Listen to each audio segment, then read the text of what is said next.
Use groups to target push notifications to those who have subscribed to the group. App users can subscribe to a group in your app using the groups icon or by accepting a group invite via email. To create a group, go to Marketing, Groups, and select Create a Group. Enter a group name and a description. Choose a group type. Selecting Opt Out will subscribe all current and future app users to this group. If you select Opt In, there are 4 authentication options. Anyone can join will make the group visible in the app and allow anyone to subscribe to it. With Pass Protected, the group will be visible in the app, but a password is required to subscribe.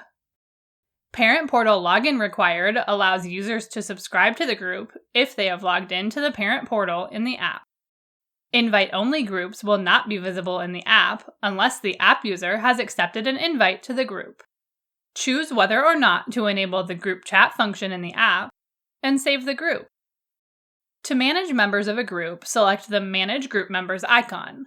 Use the red X next to the group name to remove a user from the group.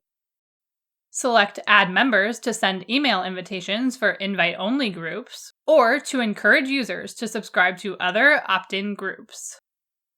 Refer to our Help Center for more information.